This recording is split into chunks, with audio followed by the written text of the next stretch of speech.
J'ai honte, Jennifer terriblement gênée par une des enfants de la télé, ZATV.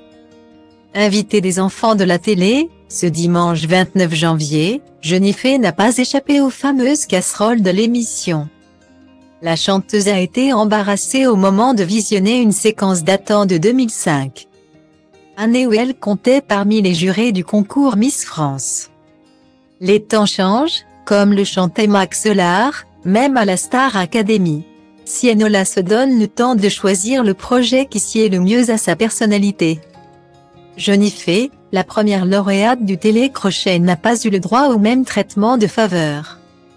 Au lendemain de son triomphe sur le plateau de TF1, la pétillante niçoise a été submergée par un raz de marée qui a fini par lui faire boire la tasse.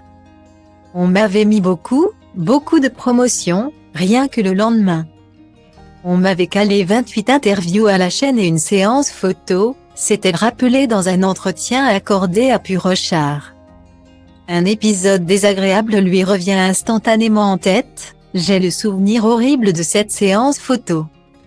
Je ne m'étais pas reconnue sur les images, c'était horrible, je ne citerai pas le nom du photographe mais mon Dieu. Guillaumet. 4 ans plus tard, et donc mieux armée pour affronter les médias, la maman d'Aaron. Joseph et Giovanni a vécu un moment tout aussi gênant. Elle faisait alors partie du jury du concours Miss France. En bon vendeur de casseroles, Laurent Ruquier a ravivé ce petit traumatisme dans les enfants de la télé.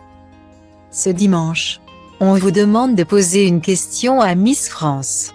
D'habitude, c'est les Miss France qui ne savent pas répondre. Mais ce soir-là, c'est Jennifer qui ne savait pas poser la question. A contextualisé l'animateur avant de lancer l'extrait.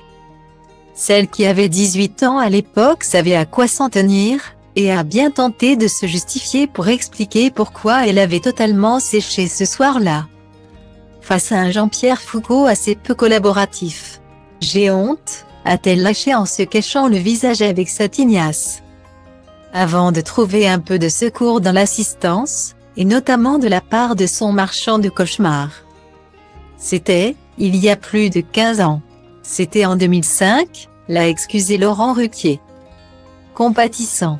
Avant de surenchérir, on salue Jean-Pierre Foucault, qui ne vous a pas aidé non plus. C'est rare pour le présentateur de TF1.